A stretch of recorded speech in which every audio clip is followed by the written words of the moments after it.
Many thanks for staying with us, and welcome back to Politics Today. We're talking about the YDP, Young Democratic Party identity crisis, and I'm talking with the legal advisor for the party, Mr. Ugochukwu Nwofo. Mr. Ugochukwu Nwofo, there also seems to be a running battle for within the hierarchy of the party. There is a faction of the party that is laying claims to the national chairmanship and other key positions of the party. Could you enlighten us as to which position, which faction of the party has or is the authentic is the authentic leadership of the party? Okay, very simple. INEC is a public institution. If you want to know the chairman of APC, PDP, and probably didn't hear it in the media, you go to INEC, you find out. Go to www.inecnigeria.org. If under political parties, YDP, you find the national officers of our party as recognized by INEC. But let me clear some issues here. The former chairman of the party, whose birthday is actually today, and wish him a happy birthday, architect Inya Etok, sometime resigned. That was early this, sometime last month. On the 5th of October. Resigned. And after he resigned, that was the issue.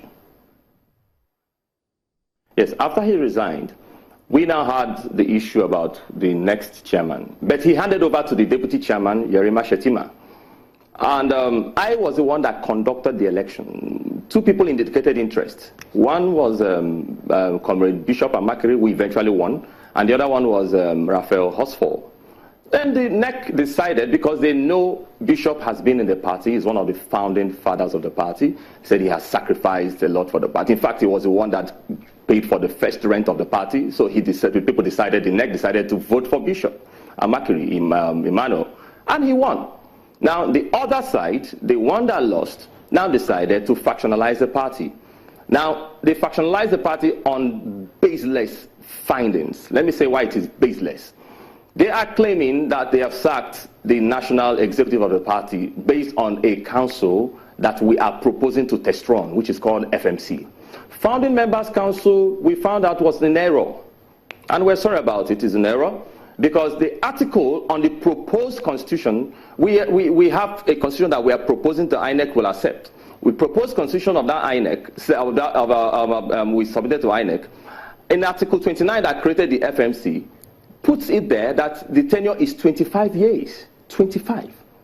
As against the conditions stipulated in Section 223 of the Nigerian Constitution, which says that every governing body must have a tenure of 4 years and 8 years, not more. But this one has 25 years. One person appoints everybody in the board. Just a moment, Mr. Nwofo.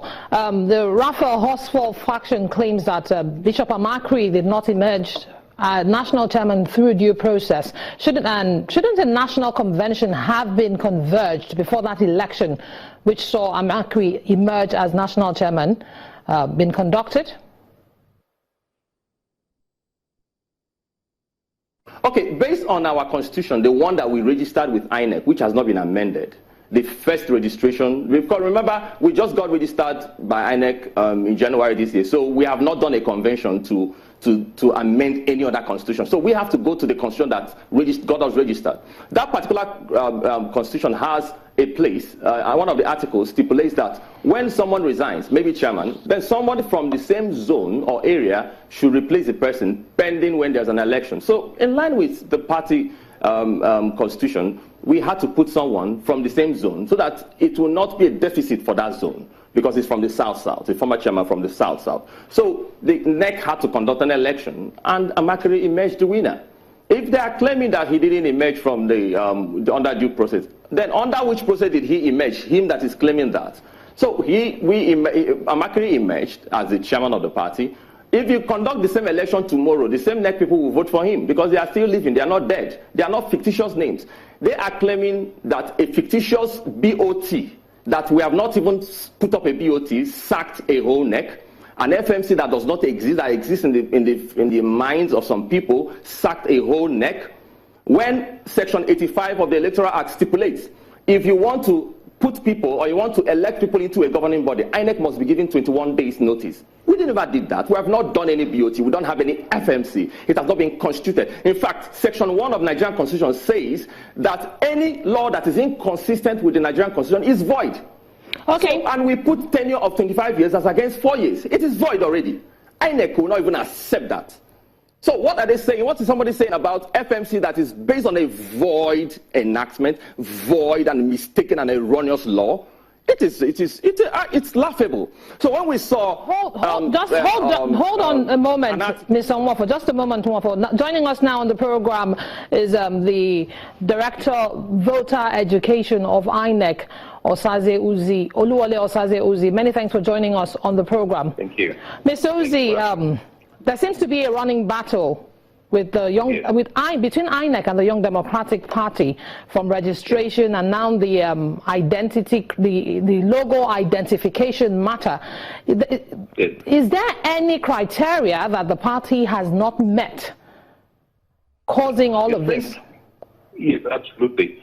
Well, for any party to have a constitution, it must register that constitution with the Commission of INEC, and that is a requirement, a constitutional requirement. The 1999 Constitution requires every party to register their constitution, and where there are any changes, there must be a special convention to change that constitution, and within 30 days after the change, you must also register that change with INEC. Now, the name of the party is in the Constitution. The acronym is in the Constitution. The logo is part of the Constitution. If you must change your Constitution, then you must give INEC the required 21 days notice of the convention to amend the Constitution. Now, this was not done. And after the amendment of proposed amendment of that Constitution, you must still register it with INEC. And the law also requires that your symbol or logo or acronym must not be so close to any other registered one. And that is the only issue, as far as I'm aware, that we have with the Young Democratic Party. This logo issue, you said, must not be close to any other registered party, but the Young Democratic Party claims that the logo in contention, INEC has refused to identify it by that logo because INEC says it's being used by another party which is undergoing registration, not yet registered, but undergoing registration. Is that lawful? Yes, you cannot put a fact to one on another association. Where another association has taken a look at this, like in the couple of things, you will kind of a thing. Until and unless that is rejected, we cannot give that logo out. Because if you do that, then people can change their logos and pull a fast one on others. We cannot do that. It is too close to the acronym or logo of another party. Okay, but what is the registration status of the YDP against the other parties, since one is already registered with INEC and the other is yet to be registered? Yes, but it's registration is going a process. Now, if you allow this logo go ahead, then YDP that came later will now have the advantage over an application that came much earlier, and that will not be right. All right, thank you. It will not be constitutional. Okay, thank you very much, Mr. Oluwole Osazi-Uzzi. Back to you, Mr. Nwafo. Your party is still trying to gain its feet in the polity. It's a young party. What effect do you see this division having on the outcome, on the performance of the party in the Ondo State governorship elections? First of all, there's no division. We just have some, we'll call them back and probably forgive them for their errors. There's no division. The party is one. We don't have two chairmen. We have only one chairman. I mean, we don't have two neck. We have only one neck. So there's no division. What will happen is that they are party members. Some of them are very wonderful people. So we'll still call them back and forgive them. We are not like any other party that will fight and fight and fight and kill each other. So it won't affect any of our performances. We are very, very focused. We are determined in what we want to do, what we want to achieve. All right. Thank you very much, Mr. Ugochukwu Nwafo, legal advisor for Young Democratic Party. Well, that's our program tonight. Many thanks for being part of the show. On behalf of the team, I'm Imana Amawe. Bye for now.